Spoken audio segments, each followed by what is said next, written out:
All right, everybody, welcome back to Hook the Line. We have returned after a long little break.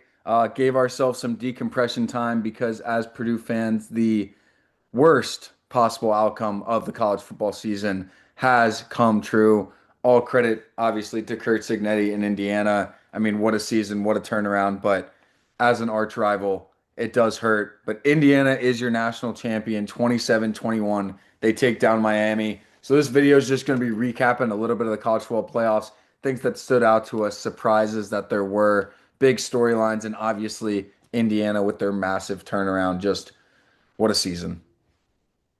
Yeah, unreal. I don't know if I said this on the podcast, but I've been saying this. Like, if this was any other program in the country, like that got Signetti and like turned it all around like this, like I would be so happy and so bought in. It's just the fact that it's them. It's just like so unfortunate as Purdue people. So but I mean, I forget who said it. I think it was on ESPN or something. But this might be the best turnaround in sports. Like, I know we've mentioned it, but this is movie material. Like, they're gonna make a movie about Cignetti and how able he was able to turn around a program pretty much instantly. And congrats to them, I guess.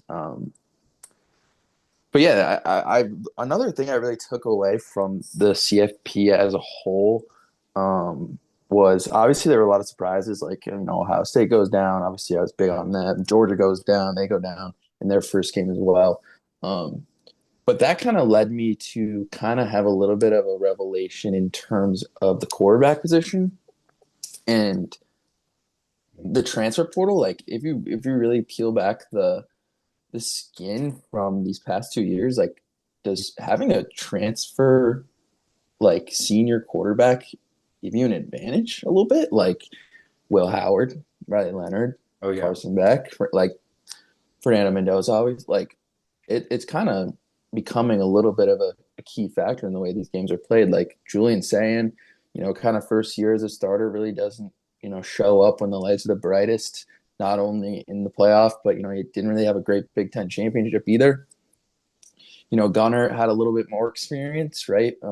But he definitely played better than Sayan did, but he kind of got outplayed by Chambliss, who, we talked about him, D2 national champion. Like, he shows up.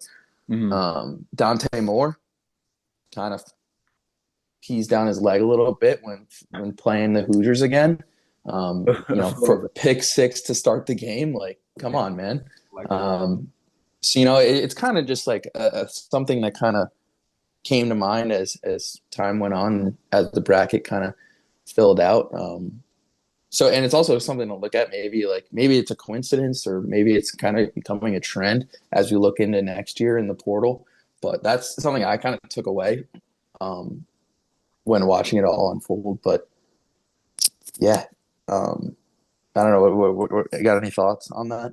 Yeah, I mean, I think that's an interesting point, and obviously we're going to do a transfer portal video right after this, so we'll get to look at who's bringing in what quarterback, what kind of experience, and maybe then tie that to some trends we might see given next season. But I think you're really right about it. I mean, when you look at it, all the teams that ended up, Ole Miss, Miami, Indiana, every team that ended up, obviously Oregon's in there, but Oregon, played Texas Tech that didn't really have a quarterback that was on the level, I guess we'd say, of some of these other quarterbacks there. But yeah, the position, I mean, it's just the most important position on the field. I think you learn that from a young age when you watch a lot of football, and it can't be overstated how important it is to get a good quarterback and to get a good leader in there. And as much as people hate on Carson Beck, I mean, the fact that he has been in college for that long and has the kind of experience playing in big games, being on national championship rosters, whether he was playing in them or not, just that experience of playing behind people, being in that situation, just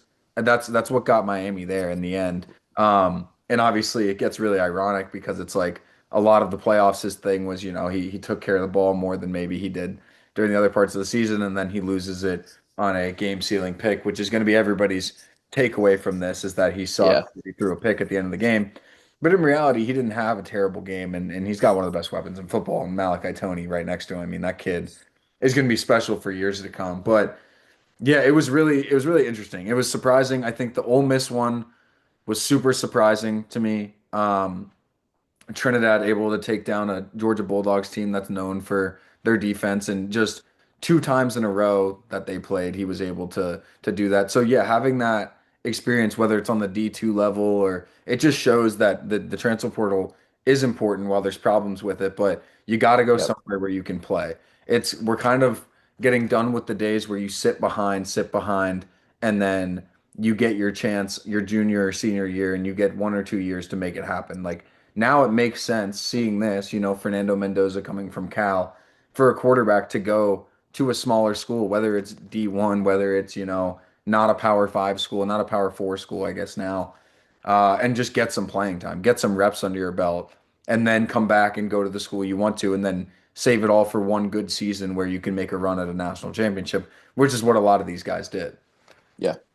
Um, and also kind of building off that, right? So we had two teams in this playoff that really didn't, they deserved to be there, but like there was a huge discrepancy in terms of strength on a roster standpoint. But imagine if like we put two, like imagine if Notre Dame was in the 11, or imagine if like BYU was in the 12. Like now the bracket gets kind of crazy if you really think about it, right? Like if Notre Dame was going to Ole Miss, like who knows if Chambliss is even in the semifinal, right? So like as we see the 12 team kind of evolve, like it's only going to get crazier. Not only with the transfer portal points we just made, but it's kind of cool seeing college football kind of turn into basketball a little bit when in terms of the unpredictability on the playoff stage. So I think this is a good year for the sport. Um, Mhm. Unfortunately, Indiana was at the forefront of it, but um, it's good to see because now maybe we'll talk about some of the newest hires in the game, and maybe we can see maybe a little bit of a Signetti turnaround with some other programs that haven't been able to be in the spotlight in years prior. But Yeah, yeah, Purdue. those are a few of my takeaways. Oh yeah, Purdue. Imagine. Not Purdue, make a hire. Come on.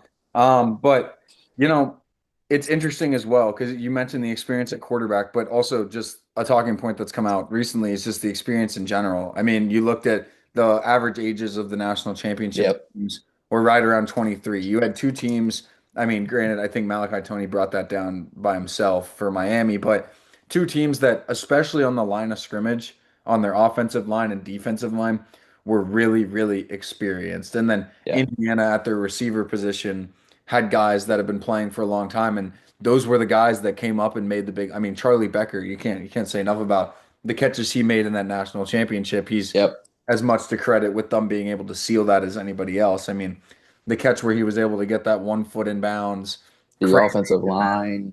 just throwing it up to him. I mean, it's impressive, but it just shows that maybe now in this age, I think what you said about it being good for the sport, I think it is good that you can't just spend money on the next best 5 star. Oh I mean, yeah. saw Arch Manning struggle this year. We'll see what he's like next year. But even when you pay that highly of a premium for those players, those 5 stars, and get them young, it's still going to take some years to see that payout.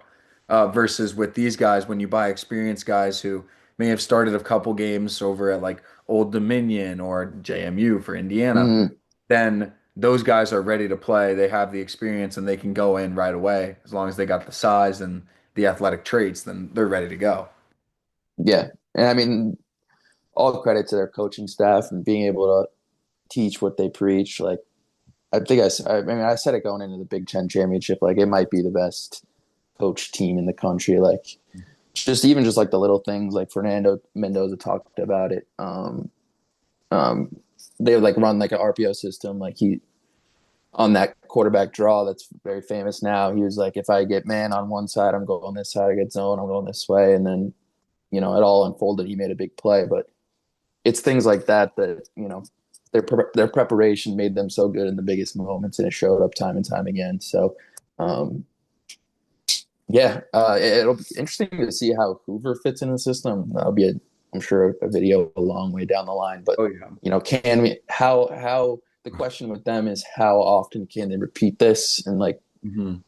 this is this a going to be a reoccurring trend, because like right now it doesn't look like there's another way like to see it. Like it looks like they're kind of here to stay, and that's really really really really annoying to see as a Purdue Boilermaker. But Yeah, overall, fantastic year.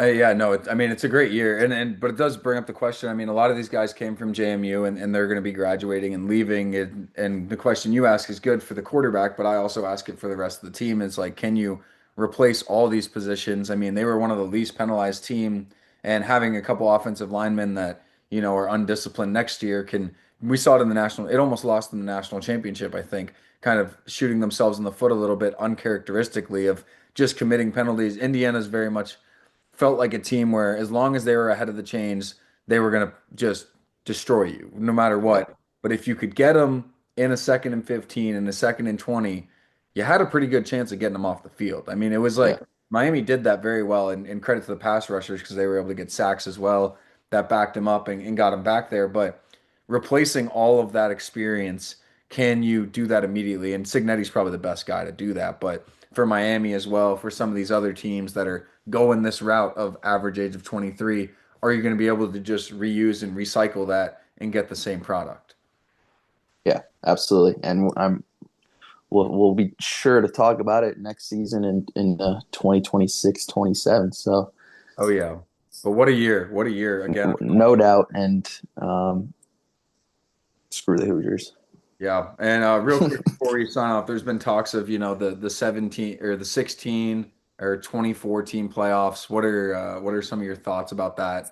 Dude, that would be just insane. But my only question, the only knock on it is just like that's a lot of football, man. And like how do you put student athletes in that position? Like we're probably going to see a lot more injuries, and then you get a lot of injured rosters by the end of that bracket, right? Like it's not like basketball where you're playing so many games already. Like you got a bench rotation, some guys sit like I don't know. It's definitely an interesting topic. Probably see, like I said, a lot more um, chaos in the playoffs, Mhm. but I'm sure I don't know how the schools would react to that. I'm sure a bunch of coaches that on the higher levels would hate it, just because they're putting their players through a lot more. But yeah, it would definitely bring a lot more light to younger or less known programs, much like basketball, like St. Peter's and all those stupid little schools like Fairleigh Dickinson, fuckers. Just listing But yeah, in the tournament.